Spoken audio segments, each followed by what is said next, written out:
La compétition motocycliste de haut niveau, l'endurance a longtemps fait figure de parent pauvre.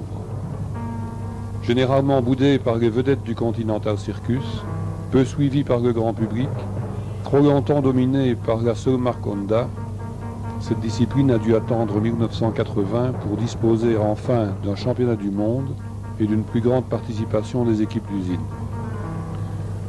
Du coup, l'endurance semble être vraiment sortie du tunnel et les 24 heures de Liège nous ont fourni l'occasion de faire le point sur la situation actuelle et sur l'avenir de cette spécialité.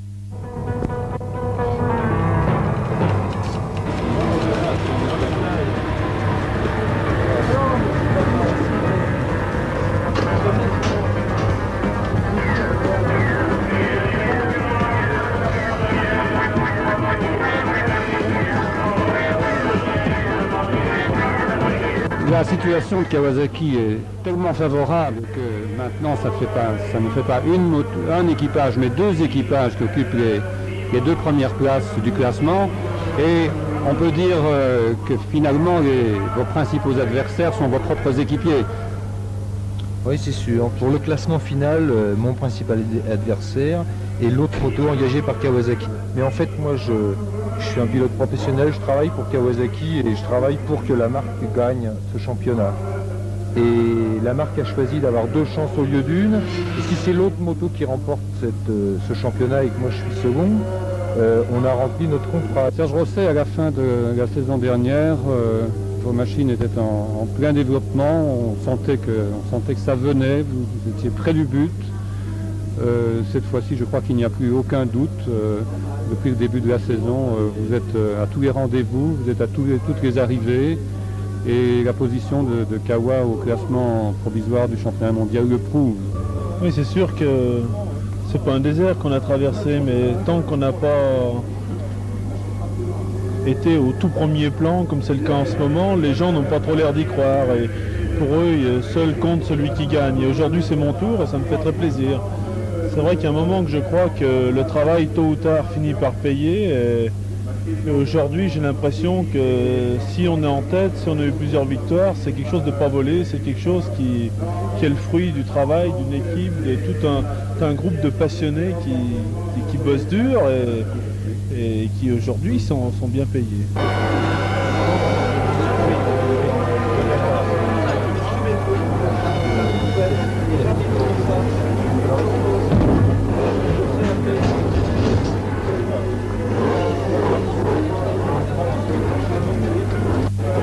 On a toujours quelque chose à prouver. On est payé par des gens qui attendent des résultats. Il est évident qu'à partir du moment où on leur a donné leur content de par les résultats, on est moins crispé pour l'avenir. Ça veut dire que pour le moment, on a rempli notre contrat, mais il est évident que pour moi, le but, c'est de conserver cette première place au championnat du monde. Je suis un petit peu tendu parce que c'est quand même pas quelque chose de fait. Il y a encore plusieurs courses, tout peut être remis en question. Donc je suis tendu, je fais attention, je ne voudrais pas faire d'erreur. C'est pour ça que des contractions, oui, mais c'est pas un relâchement.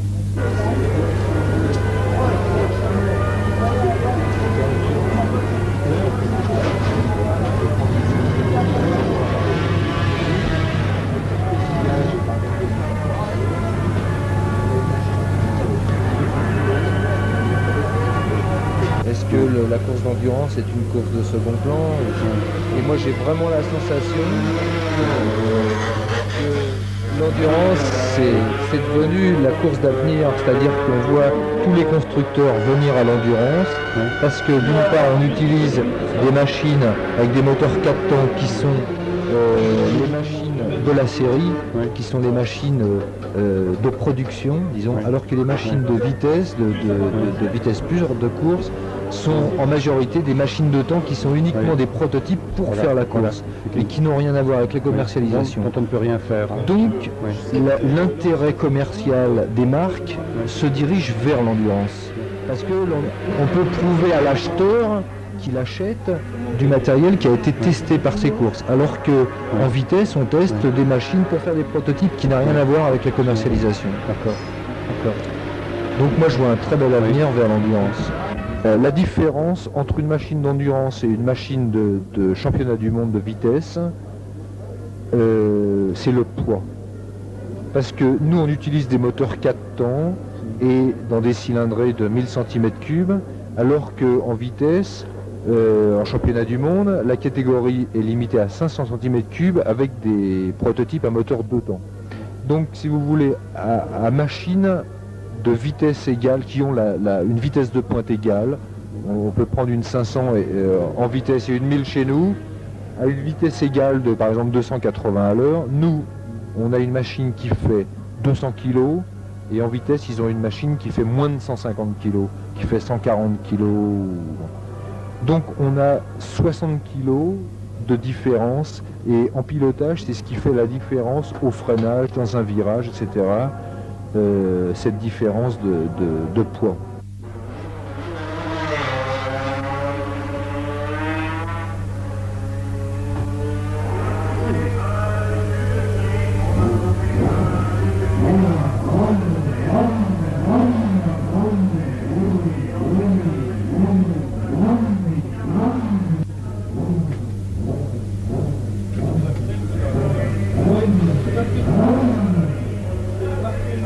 Chez Suzuki, l'ambiance est plutôt à la détente.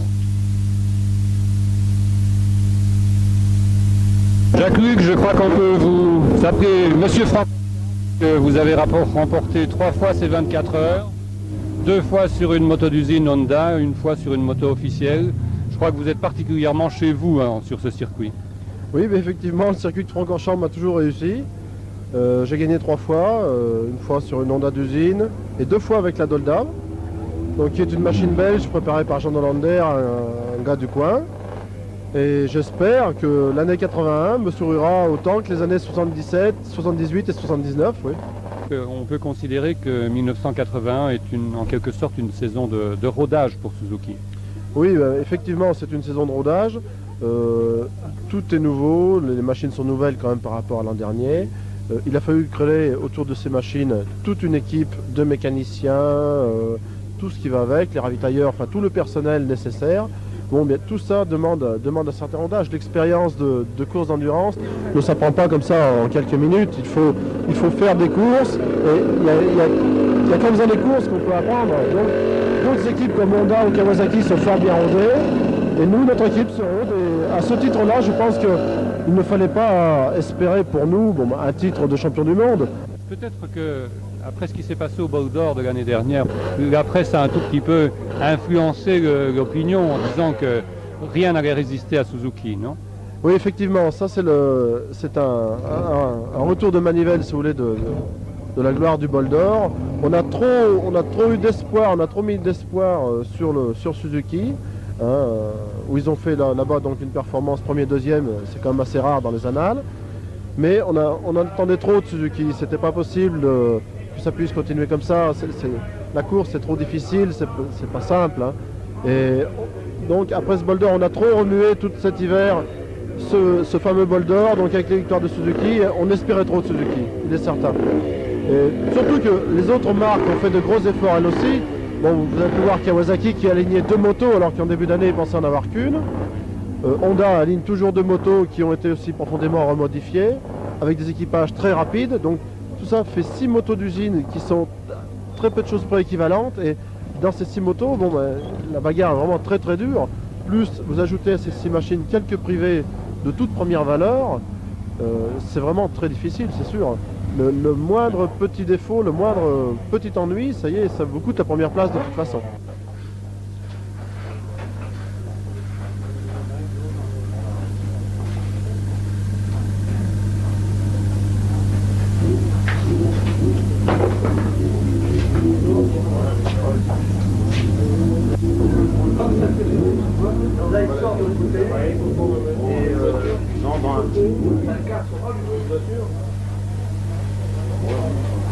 Les concurrents du Honda Profit doivent placer leurs machines en parc fermé. À un appel émanant de la direction de course, tous les concurrents de la course Honda doivent placer leurs machines en parc fermé. C'est un appel émanant de la direction de course. Les Honda Profit jamais ces erreurs qui viennent en arrière.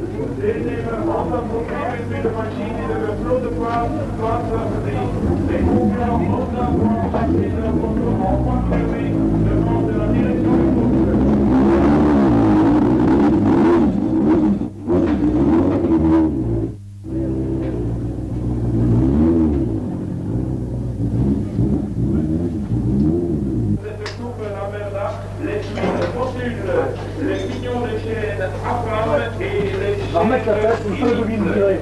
On va descendre ici le long, et le long qui passe là. J'emmène les bêtes de carénage. Hein, On va enlever les carénages. on va les bêtes de carénage. On emmène que deux. On va en mettre en deux, c'est tout. De toute façon, on les mettra pas. Non, mais je les emmène pas.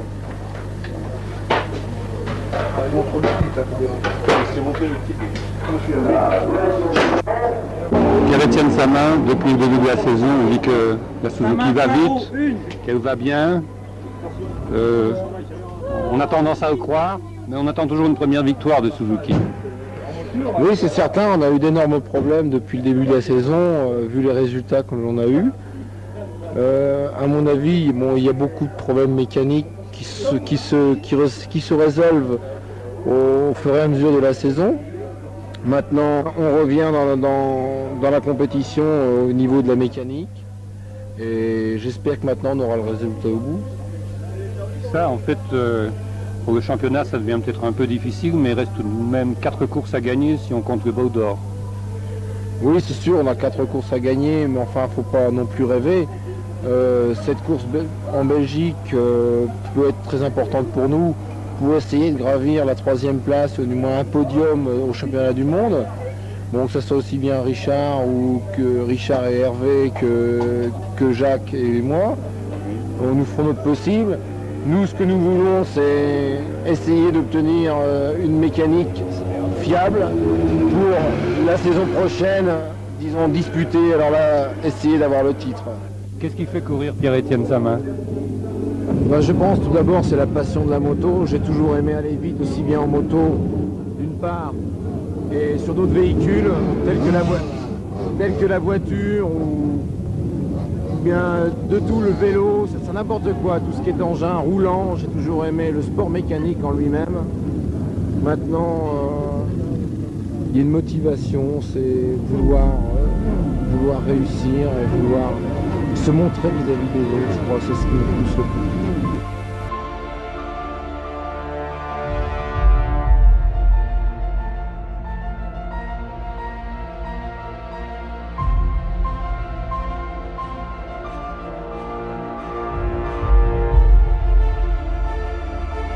Il faut le faire comme un métier. Il faut pas s'amuse pas et on n'essaye pas de tirer quelque chose pour soi comme ça. Dès l'instant où on est pilote pour une marque, on ne peut plus se permettre d'avoir tel ou tel plaisir.